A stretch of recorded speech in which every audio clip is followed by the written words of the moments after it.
DD news के इस सांकेतिक भाषा के विशेष समाचार बुलेटिन में आप सभी का बहुत बहुत स्वागत है। मैं हूं लालचंद्र सिंह और मेरे साथ मौजूद हैं हमारी सहयोगी बीना सिंह।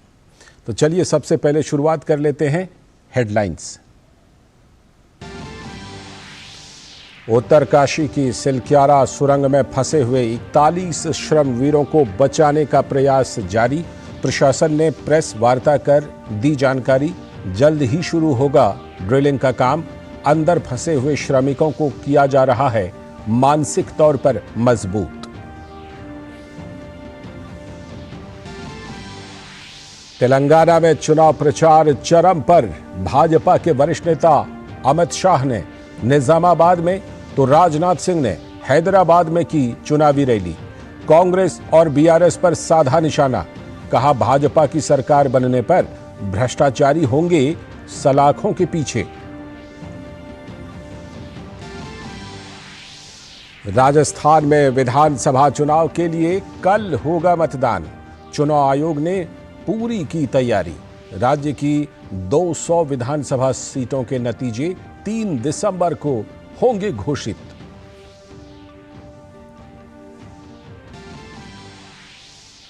कतर कोर्ट ने पूर्व भारतीय नौसेना कर्मियों की अपील की स्वीकार।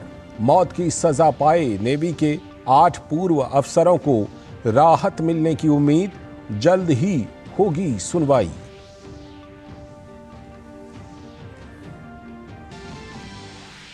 और इजराइल और हमास के बीच आज से 4 दिनों का संघर्ष विराम हुआ शुरू। बंधक महिलाओं और बच्चों के पहले समूह को हमास करेगा रिहा। गाजा में अतिरिक्त मानवीय सहायता पहुंचनी होगी शुरू।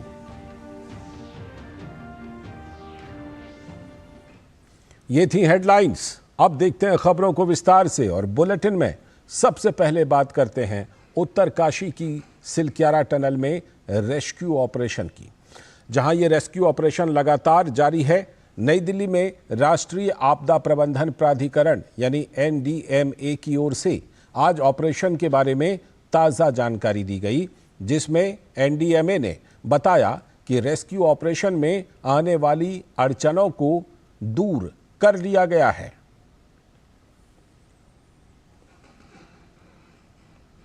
इट वॉज डिस्कवर्ड के जो पाइप 6-6 मीटर के पाइप जो लग रहे हैं, उनमें से जो आखिरी पाइप है उसके अंदर एक बेंड आ गया है और उस बेंड के वजह से शायद ऑगर नहीं जा पाएगा अंदर आसानी से, तो ऑगर को वापस बाहर निकालना पड़ा। उस पाइप को उतना हिस्सा पाइप का काटना पड़ा। ये इसी में रात भर लग गई। साथ में क्योंकि ऑगर पे इतना जोर पड़ा था तो उसका जो बेस था जिसके ऊपर वो माउंटेड है, उस बेस के ऊपर इतना ज्यादा जोर पड़ा कि उसके नट बोल्ट जो थी, जो कप उसके ऊपर जो सीटिंग थी वो निकल गई and it had to be reset. और राष्ट्रीय आपदा प्रबंधन प्राधिकरण के सदस्य लेफ्टिनेंट जनरल सैयद अता हसनैन ने जानकारी दी कि ग्राउंड पेनिट्रेटिंग रेडार का उपयोग किया गया। उन्होंने कहा कि रास्ते में अगले 5 मीटर तक कोई बाधा नहीं है। उन्होंने बताया कि बाधाओं का पता लगाने के लिए इसका उपयोग करना जारी रखेंगे।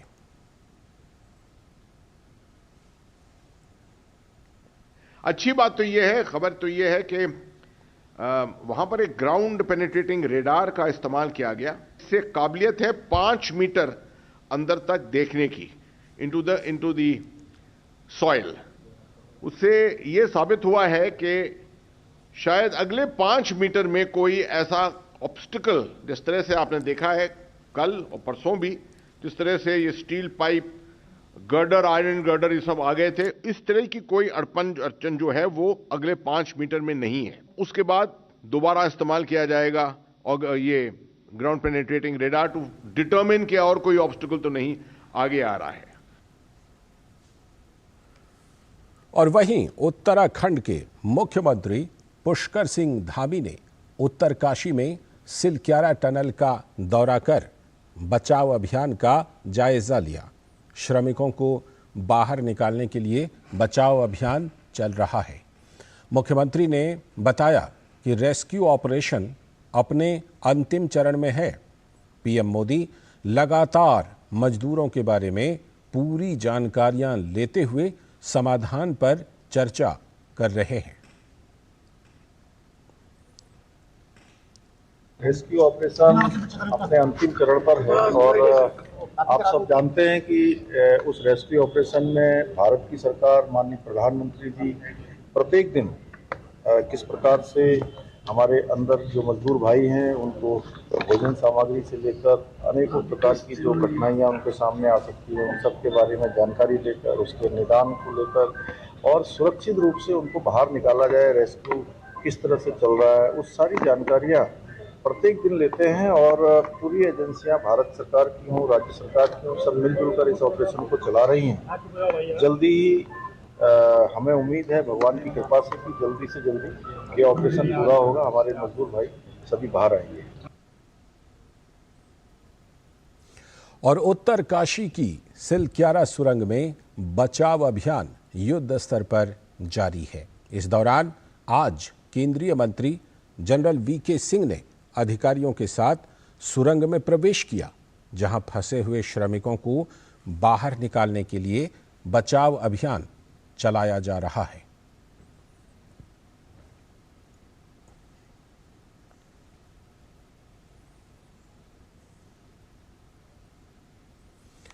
और अब खबरें देखेंगे चुनावी राज्यों से।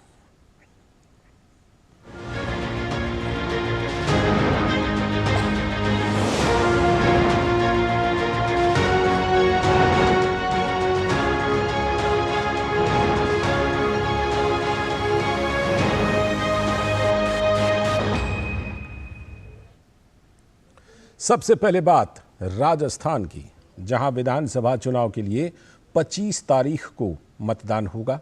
चुनाव कराने के लिए प्रशासन ने पूरी तैयारी कर ली है। मतदान से पहले लोकसभा के अध्यक्ष ओम बिरला ने राजस्थान के लोगों से वोट डालने की अपील करते हुए कहा कि लोकतंत्र के उत्सव में सभी मतदान करें। अधिकतम मतदान से लोकतंत्र की शक्ति और सामर्थ्य बढ़ती है। राजस्थान की उन्नति और प्रगति को दिशा देने के लिए सभी लोग मतदान करें। मेरे परिवारजनों, 25 नवंबर 2023 शनिवार को राजस्थान के अंदर हम लोकतंत्र का उत्सव मना रहे हैं। ये बहुत बड़ा अवसर है जब हम सब मिलकर लोकतांत्रिक तरीके से सरकार को चुनेंगे। हमारा मतदान का अधिकार है। हम राजस्थान के सब लोग राजस्थान की उन्नति, प्रगति और दिशा निर्धारित करने के लिए अपने मताधिकार का प्रयोग करें। और राजस्थान के बाद अब बात छत्तीसगढ़ की, जहां विधानसभा चुनाव की 90 सीटों पर 2 चरणों में 7 नवंबर और 17 नवंबर को मतदान की प्रक्रिया पूरी हो चुकी है और इस मतदान के नतीजे 3 दिसंबर को आएंगे। मतगणना को लेकर 12,000 कर्मचारियों की ड्यूटी लगाई गई है। मतगणना को लेकर प्रदेश भर के स्ट्रांग रूम में सुरक्षा के पुख्ता इंतजाम किए गए हैं। रायपुर में मतगणना को लेकर पुलिस चौकस हो गई है। वहीं राज्य मुख्य निर्वाचन पदाधिकारी ने विधानसभा क्षेत्र 71 पंडरिया और 72 कवर्धा के लिए होने वाली मतगणना की तैयारियों का जायजा भी लिया। स्ट्रांग रूम की सुरक्षा व्यवस्था का भी निरीक्षण किया। 3 दिसंबर को होने वाले मतगणना के लिए सारी तैयारियां पूरी कर ली गई हैं। इसमें अभी निर्वाचन की प्रक्रिया का जो अंतिम चरण है, जो काउंटिंग है, वो अभी 3 तारीख को होना है। इसके लिए पूरी तैयारियां की गई है। ख़ास तौर पे स्ट्रांग रूम की जो सुरक्षा व्यवस्था है वो भी चौकचंद है। इसके साथ जो भी हमारे मतदान अभिकर्ता है उनके जो ट्रेनिंग है, जो भी हमारे काउंटिंग अभिकर्ता है जो काउंटिंग कराएंगे, उनके सबके ट्रेनिंग जिलों में की जा चुकी है। इसके साथ साथ ख़ास तौर पे जो भी काउंटिंग के बारे में निटिग्रिटीज़ है, जो भी नियम है, उसको भी विस्तार से सभी को अवगत कराया गया है, ताकि जो काउंटिंग हो बिल्कुल स्पष्ट, सुस्पष्ट और ट्रांसपेरेंट तरीके से हो। बुलेटिन में आगे हम देखेंगे कुछ और बड़ी खबरें, लेकिन फिलहाल वक्त है एक ब्रेक का। सिर्फ 4 दीवारों का मतलब घर नहीं होता। घर तो अपनों से बनता है, अपनों के सपनों से बनता है। आप ही तो हैं जो मकान को घर बनाते हैं। SBI होम लोन्स, मकान को घर बनाने के सफर में हमेशा आपका हमसफर।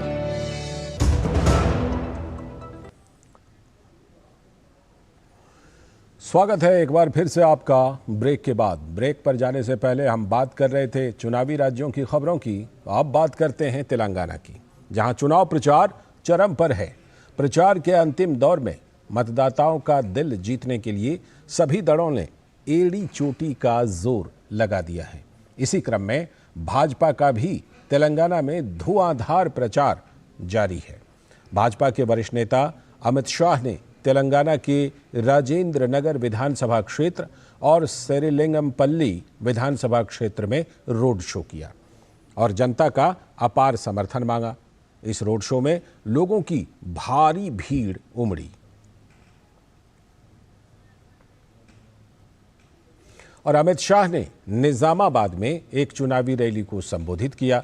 इस दौरान उन्होंने कांग्रेस और केसीआर पर जमकर हमला बोला। उन्होंने कहा कि भ्रष्टाचारी केसीआर को अब हटाने का समय आ गया है। कांग्रेस पार्टी और केसीआर की पार्टी बीआरएस ये तेलंगाना को एक नंबर का राज्य नहीं बना सकते, क्योंकि वहां मंत्री बनाने के लिए डाइनिंग टेबल पर टेंडर निकालकर कोटेशन मांगकर कौन ज्यादा पैसा देता है वो मंत्री बनता है। जो जनता का आदमी है वो मंत्री नहीं बनता है। केसीआर को कौन पैसा देगा, कांग्रेस पार्टी को कौन पैसा देगा, वो मिनिस्टर बनता है। ये भ्रष्टाचारी केसीआर को हटाने का समय आ गया है। और उधर हैदराबाद में केंद्रीय मंत्री राजनाथ सिंह ने एक जनसभा को संबोधित करते हुए कहा कि कांग्रेस आज़ादी के बाद शायद ही कोई कांग्रेस की सरकार रही हो जिस पर भ्रष्टाचार के आरोप ना लगे हों। उन्होंने कहा कि इस मामले में भाजपा सरकार की छवि हमेशा साफ और स्पष्ट रही है। हम लोग जानते हैं कि हम कहते हैं और तेलंगाना के लोग भी ये कहते हैं स्टेट फर्स्ट, लेकिन टीआरएस कहती है फैमिली फर्स्ट। और मैं आपको बतलाना चाहता हूं, जिस दिन भारतीय जनता पार्टी की गवर्नमेंट बन जाएगी, बहनों भाइयों, यहां फैमिली फर्स्ट नहीं होगी बल्कि तेलंगाना फर्स्ट होगा। और इस बीच कांग्रेस के दिग्गज नेता भी तेलंगाना में प्रचार में जुटे हुए हैं। पार्टी की महासचिव प्रियंका गांधी ने तेलंगाना के पलकुर्थी में जनसभा को संबोधित किया।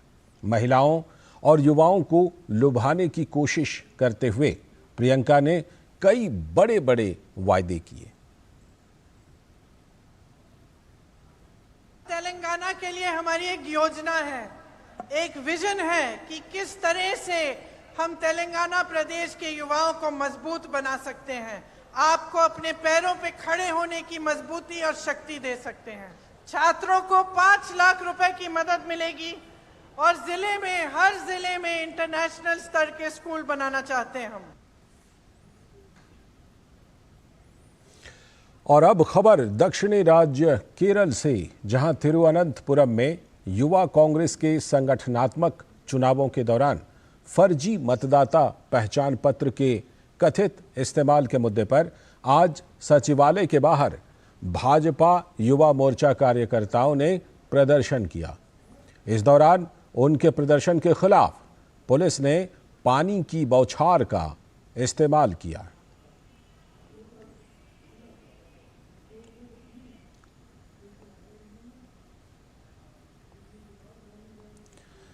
आगे की खबरों में, थाईलैंड के बैंकॉक में विश्व हिंदू कांग्रेस 2023 का आज आरएसएस के प्रमुख मोहन भागवत ने शुभारंभ किया।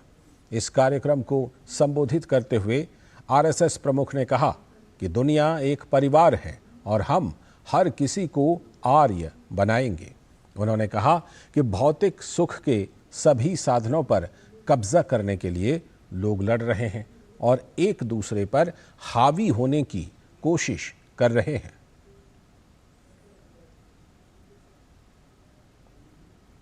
World is one family, and we will make everybody Arya, that is culture.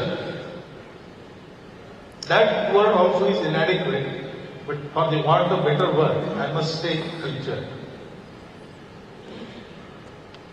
Then there is second, Dhana Vijay. To acquire possession of all means of material happiness, people try to fight and dominate each other.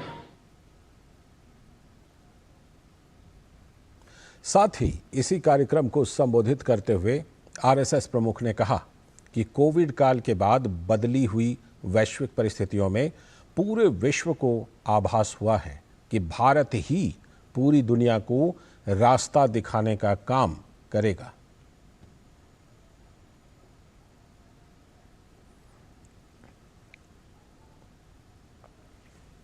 Especially after Corona period, they have started rethinking, and it seems they are unanimous in thinking that Bharat will provide the way.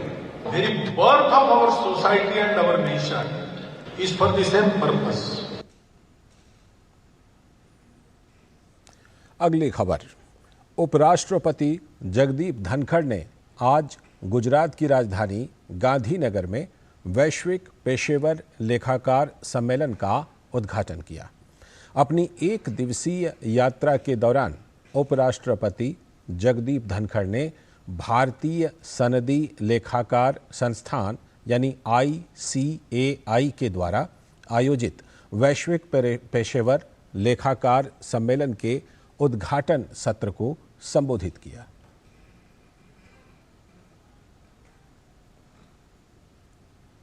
The people in this room are not ordinary individuals.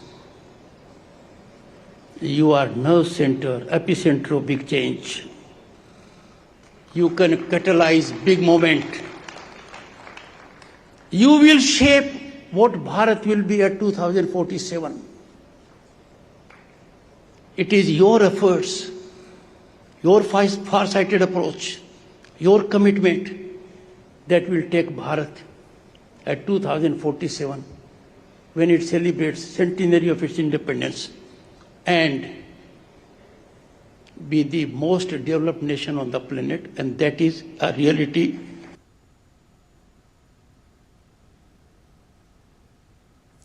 और गांधीनगर में वैश्विक पेशेवर लेखाकार सम्मेलन का आयोजन वैश्विक पेशेवर लेखाकार सम्मेलन उपराष्ट्रपति जगदीप धनखड़ ने इस उद्घाटन सत्र को संबोधित किया। तो वहीं सम्मेलन में केंद्रीय मंत्री पीयूष गोयल भी शामिल हुए।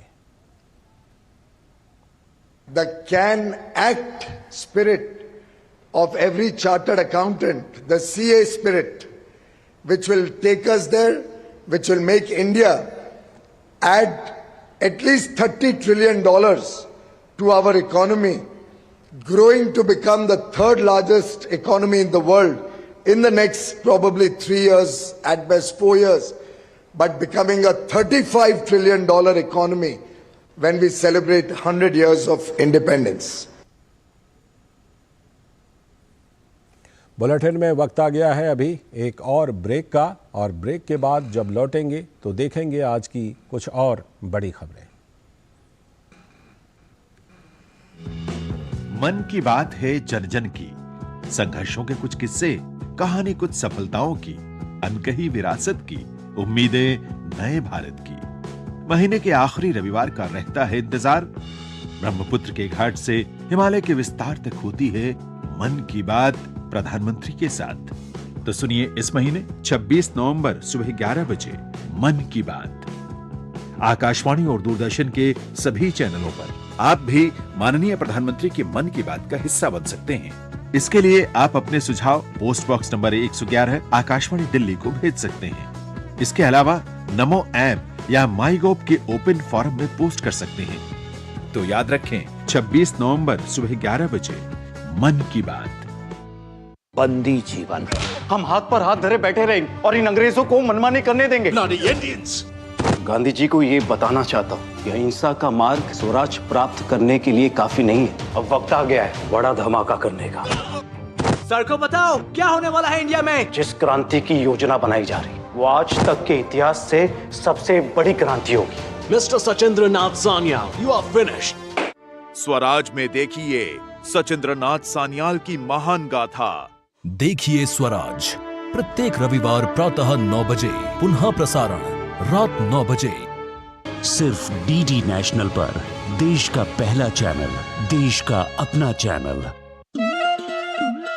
दूरदर्शन लेकर आ रहा है भारत का पहला फोक सिंगिंग रियलिटी शो जिसका नाम है भारत का अमृत कलश, जिसके ऑडिशंस हो रहे हैं भारत के हर राज्य में।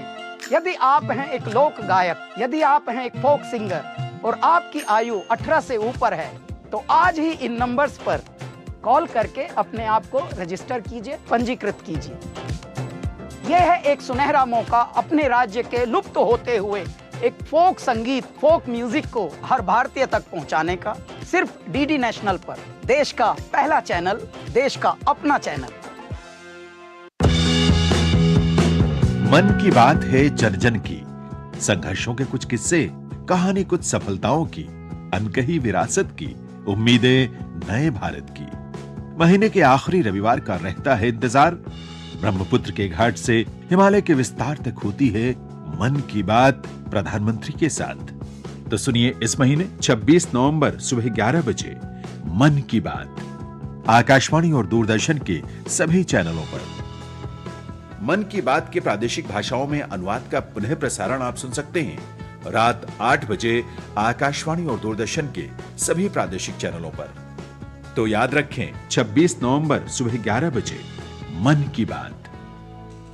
हमारे पद्म में इस बार मिलिए पद्म पुरस्कार से सम्मानित चेन्नई के डॉक्टर वीरास्वामी शेषन ने जेस्टेशनल डायबिटीज मेलिटस यानी गर्भावस्था के दौरान मधुमेह का पता लगाया कि वो इन बढ़ते कारणों के लिए जिम्मेदार कारक हो सकता है। मालजी भाई सावजी भाई देसाई ने बच्चों की शिक्षा के लिए बहुत काम किया। 30 से ज्यादा आंगनबाड़ी, विद्यालय, प्राथमिक विद्यालय, महाविद्यालय तक बना डाले। प्रौढ़ शिक्षा अभियान को भी आगे बढ़ाया। अब्दुल खादर नटकटिन स्वयं एक किसान है। किसानों के लिए इतने तरह के उपकरणों को इजाद किया है जिसके माध्यम से किसानों का जीवन भी आसान हुआ है। आंध्र प्रदेश के डॉक्टर सुनकारा वेंकट आदि नारायण राव ने बीड़ा उठाया, काम किया इन पोलियोग्रस्त बच्चों के लिए, लोगों के लिए। उसी के लिए देश ने उन्हें पद्मश्री का सम्मान दिया। स्वागत है। ब्रेक के बाद एक बार फिर से आपका डीडी न्यूज़ पर। आप देख रहे हैं सांकेतिक समाचार का विशेष बुलेटिन। आगे की खबरों में उत्तर प्रदेश के मुख्यमंत्री योगी आदित्यनाथ ने अयोध्या में आंगनवाड़ी केंद्रों में 3 से लेकर 6 वर्ष की आयु के बच्चों के लिए हॉट कुक्ड मील योजना का शुभारंभ किया। इस अवसर पर योगी आदित्यनाथ ने कहा कि ये मेरा सौभाग्य है कि रामलला के अपने धाम में विराजमान होने से पहले आज मैंने इन बच्चों को इस योजना के साथ जोड़ा है।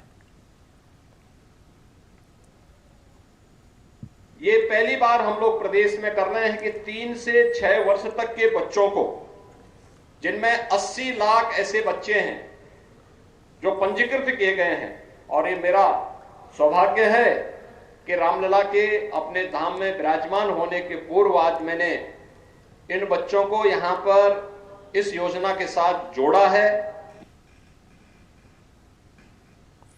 आगे की खबरों में विदेश मंत्री डॉक्टर एस जयशंकर ने Australia India leadership dialogue AILD के 6ठे संस्करण को वर्चुअली संबोधित किया। विदेश मंत्री ने अपने संबोधन में भारत और ऑस्ट्रेलिया के बीच संबंध और मजबूत करने पर जोर दिया।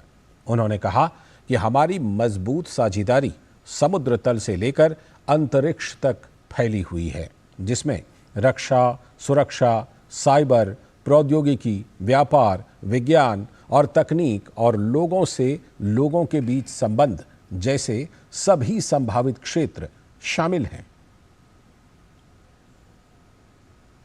Our engagements extend from sea to space, covering all possible areas such as defense and security, cyber and critical technology, trade and economic, science and technology and innovations, education and people-to-people ties. Even our bonds of cricket have strengthened further. Another driving force of our relationship is the convergence in our understanding of and approach to the geostrategic environment, particularly in our common Indo-Pacific region. इसके साथ ही विदेश मंत्री doctor S Jaishankar ने कहा कि Australia India leadership dialogue दोनों देशों के बीच मजबूत विश्वास को दर्शाता है। उन्होंने कहा कि AILD ऑस्ट्रेलिया के साथ भारत के बहुपक्षीय संबंधों में तेजी से विस्तार लाने का प्रमाण है। AILD has quite aptly used the phrase Bridges of Bharosa as one of its themes.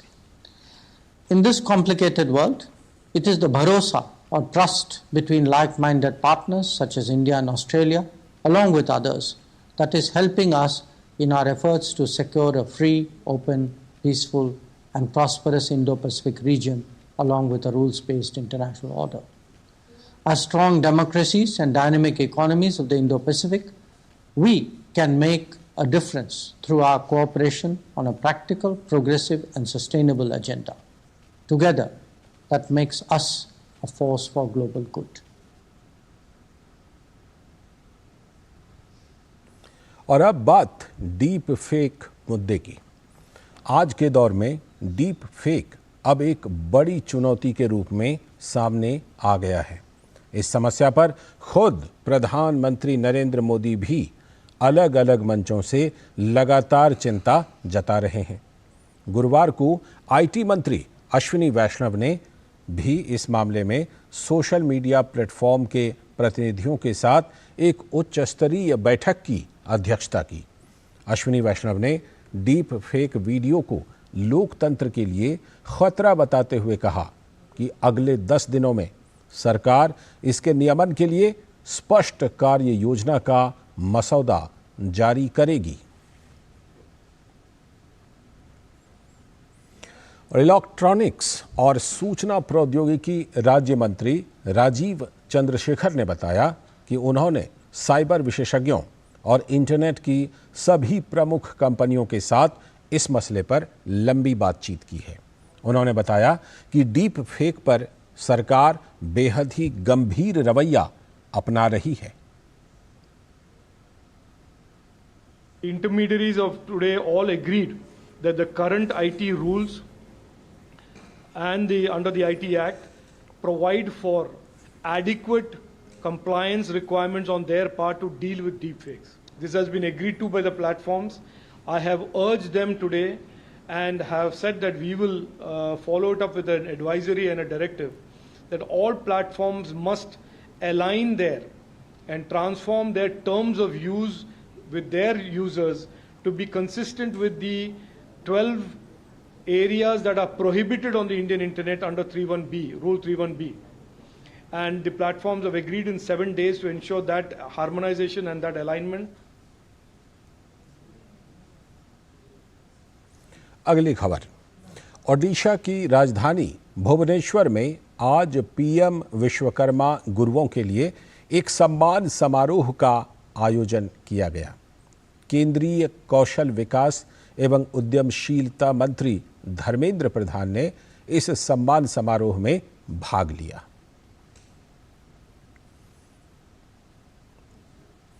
और अब खबर राजधानी दिल्ली से। मनी लॉन्ड्रिंग मामले में आप नेता और केजरीवाल सरकार में पूर्व मंत्री सत्येंद्र जैन की जमानत याचिका पर सुनवाई 4 दिसंबर तक के लिए टल गई है। इसके साथ ही कोर्ट ने तब तक सत्येंद्र जैन की अंतरिम जमानत भी बढ़ा दी है। सत्येंद्र जैन को खराब सेहत के चलते इस केस में सुप्रीम कोर्ट से अंतरिम जमानत मिली हुई है। और उधर दिल्ली शराब नीति मामले में आम आदमी पार्टी के सांसद संजय सिंह को आज राउज एवेन्यू कोर्ट से राहत नहीं मिली। कोर्ट ने उनकी न्यायिक हिरासत 4 दिसंबर तक के लिए बढ़ा दी है। वहीं ईडी ने बताया कि मामले में जल्द ही सप्लीमेंट्री चार्जशीट दाखिल की जाएगी।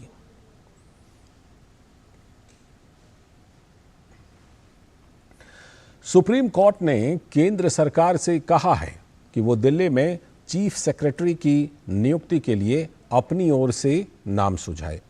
केंद्र सरकार की ओर से सुझाए गए नामों से दिल्ली सरकार चीफ सेक्रेटरी चुनेगी। केंद्र सरकार की ओर से नाम मंगलवार को कोर्ट के सामने रखे जाने की संभावना है। आज सॉलिसिटर जनरल तुषार मेहता ने इस बारे में केंद्र से निर्देश लेने के लिए और वक्त दिए जाने की मांग की। वहीं एलजी ऑफिस की ओर से पेश हुए वरिष्ठ वकील हरीश साल्वे ने मांग की कि चीफ सेक्रेटरी की नियुक्ति के लिए सुझाए गए नामों को सोशल मीडिया पर सार्वजनिक नहीं किया जाना चाहिए, क्योंकि इससे उन आईएएस के करियर पर गलत असर पड़ सकता है। कोर्ट के साथ साथ दिल्ली सरकार के वकील अभिषेक मनु सिंघवी और सॉलिसिटर जनरल तुषार मेहता ने भी इस बात से सहमति जताई। दिल्ली के वर्तमान चीफ सेक्रेटरी नरेश कुमार 30 नवंबर को रिटायर हो रहे हैं।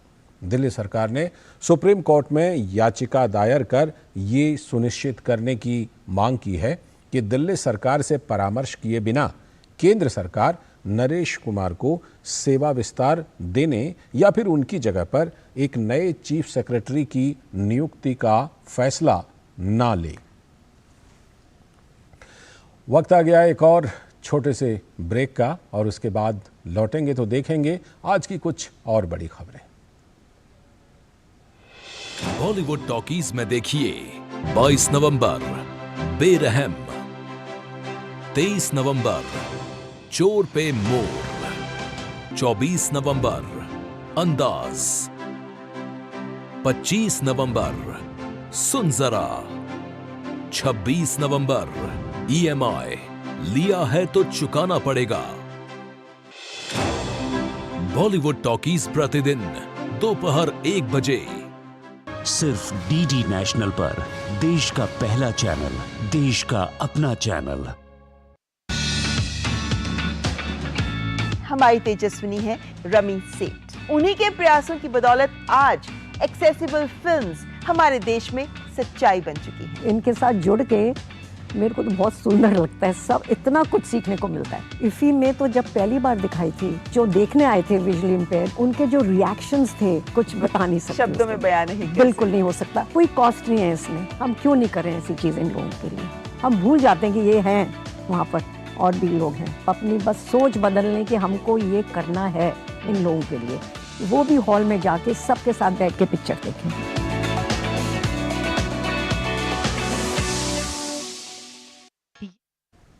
ब्रेक के बाद एक बार फिर से आपका स्वागत है। आगे की खबरों में जम्मू कश्मीर के राजौरी ज़िले में आतंकवादियों के साथ मुठभेड़ में भारतीय सेना के 2 ऑफिसर समेत 3 जवान शहीद हो गए। मुठभेड़ में शहीद हुए जवानों को सेना की ओर से श्रद्धांजलि दी गई। शहीदों में कैप्टन शुभम गुप्ता, लांस नायक संजय बिष्ट, कैप्टन MV प्रांजल, हवलदार अब्दुल माजिद और पैराट्रूपर सचिन लौर के नाम शामिल हैं, जिन्होंने देश के लिए अपने प्राण न्यौछावर कर दिए। और जम्मू कश्मीर के उपराज्यपाल मनोज सिन्हा ने जम्मू में राजौरी मुठभेड़ के दौरान शहीद हुए सेना के जवानों को पुष्पांजलि अर्पित की और श्रद्धांजलि दी। वहीं उत्तरी सेना के commander lieutenant general Upendra Dwivedi ने भी शहीद जवानों को पुष्पांजलि अर्पित की। और जम्मू कश्मीर के राजौरी जिले में हुई मुठभेड़ में 2 खूंखार आतंकियों के ढेर होने के बाद मामले के तार पाकिस्तान से जुड़े होने की खबर है। आधिकारिक जानकारी के अनुसार राजौरी में सीमा पार से भारत में दाखिल हुए कुछ आतंकवादियों की पहचान सेवानिवृत्त पाकिस्तानी सैनिकों के रूप में की गई है। कुछ की जब हमने पहचान करने की कोशिश की तो कुछ ऐसे हमें मिले कि वो रिटायर्ड फौजी थे। जहां तक यहां पर जो अभी ऑपरेशंस चल रहे हैं, पाकिस्तान की कोशिश होती है क्योंकि यहां पर लोकल रिक्रूट्स नहीं हैं और वो फॉरेन टेररिस्ट लाके यहां पे कार्रवाई करना चाहते हैं, तो इसलिए हमारी कोशिश यही है कि जितने भी फॉरेन टेररिस्ट हम उनका खात्मा खत्म कर।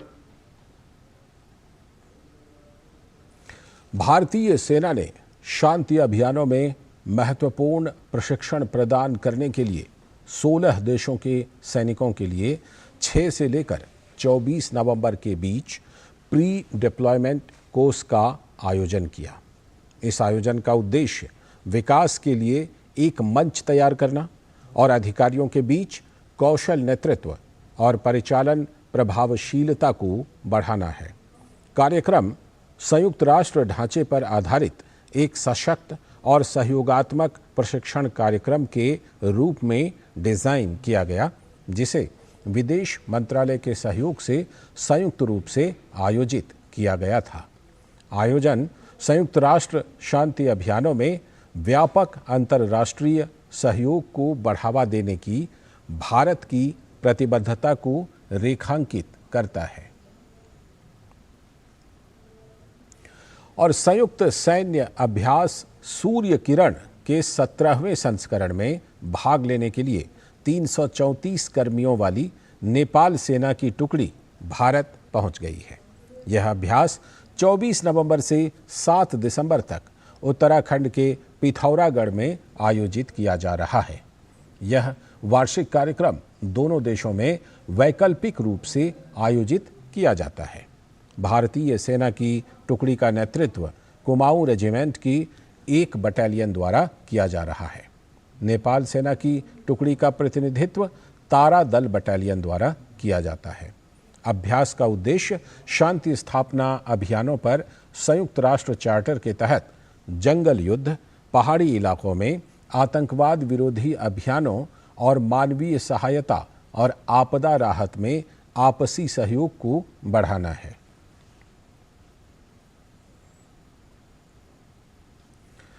अगली खबर, केंद्रीय शिक्षा मंत्री धर्मेंद्र प्रधान ने NSTI प्लस पहल के तहत ओडिशा के भुवनेश्वर में राष्ट्रीय कौशल प्रशिक्षण संस्थान की आधारशिला रखी। केंद्रीय शिक्षा मंत्री धर्मेंद्र प्रधान ने सोशल मीडिया प्लेटफॉर्म X पर कहा कि NSTI का बनने वाला यह अत्याधुनिक एकीकृत परिसर युवाओं को आवश्यक अत्याधुनिक कौशल और ज्ञान प्रदान करके सशक्त बनाएगा और उद्यमशीलता को प्रोत्साहित करेगा। राजधानी दिल्ली में बीते 3 दिनों से स्मॉग की गहरी परत छाई हुई है। कुछ मीटर दूर भी लोग साफ नहीं देख पा रहे हैं। स्मॉग और प्रदूषण की वजह से सिरदर्द, थकावट, सांस में परेशानी जैसी समस्याएं अब आम हो रही हैं। पहले से बीमार लोगों को दवाएं भी राहत नहीं दिला पा रही हैं। इन सब के बीच बुरी खबर ये भी है कि अभी प्रदूषण और बढ़ सकता है। सप्ताहांत में यह गंभीर स्तर में रह सकता है।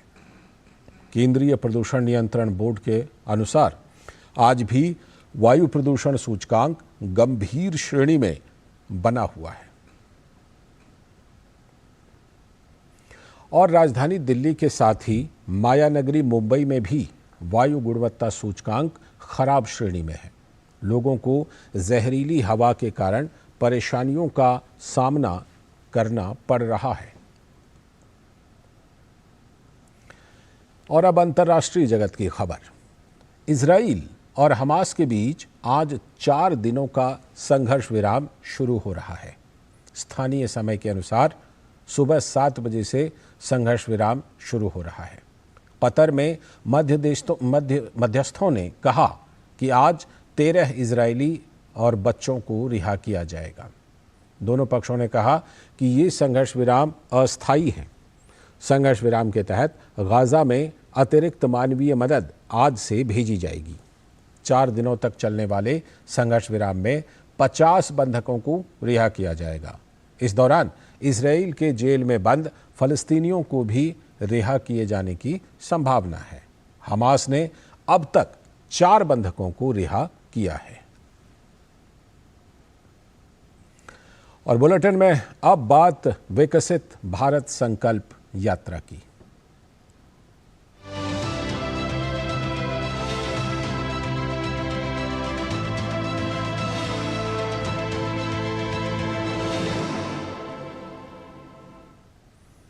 भारत सरकार की योजनाओं को आम जनता तक पहुंचाने के उद्देश्य के साथ विकसित भारत संकल्प यात्रा के तहत पूरे देश में कार्यक्रमों का आयोजन किया जा रहा है। इसी क्रम में आज आंध्र प्रदेश के राज्यपाल एस अब्दुल नज़ीर ने विकसित भारत संकल्प यात्रा कार्यक्रम में शिरकत की। इस मौके पर उन्होंने गुंटूर जिले से सरकार की योजनाओं को जन जन तक पहुंचाने के लिए प्रचार वाहन को हरी झंडी दिखाकर रवाना किया। इधर उत्तर प्रदेश के रायबरेली में आज विकसित भारत संकल्प यात्रा का शुभारंभ अमावा ब्लॉक के रसहटा से किया गया। कार्यक्रम में सरकार द्वारा चलाई जा रही योजनाओं के बारे में लोगों को विस्तार से बताया गया तथा लाभार्थियों ने अपने अनुभव भी साझा किए। रायबरेली में विकसित भारत संकल्प यात्रा 23 नवंबर को शुरू हुई थी, जो कि 26 जनवरी तक चलेगी। इस दौरान ग्राम पंचायत स्तर पर LED वैन जाकर लोगों को सरकारी योजनाओं के प्रति जागरूक करेगी। अमावा ब्लॉक में गोल्डन कार्ड से इलाज करा चुके हृदय नारायण ने बताया कि उनके परिवार में 5 सदस्य हैं। उन्होंने खुद का और अपनी बहू के गॉल ब्लैडर में पथरी, इसके अतिरिक्त बहू की बेटी का ऑपरेशन प्रधानमंत्री द्वारा चलाई जा रही स्वास्थ्य बीमा के अंतर्गत गोल्डन कार्ड से मुफ्त में कराया। हृदय नारायण बताते हैं कि यदि स्वास्थ्य कार्ड ना बना होता तो उनकी माली हालत ऐसी नहीं है कि वो परिवार में 4 लोगों का ऑपरेशन और इलाज करा पाते।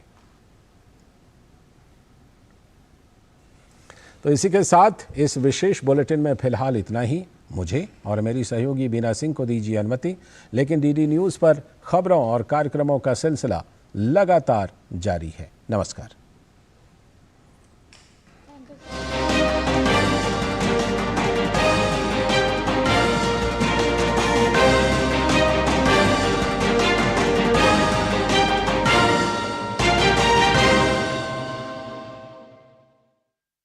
यः स आर्य इति स्मृतः।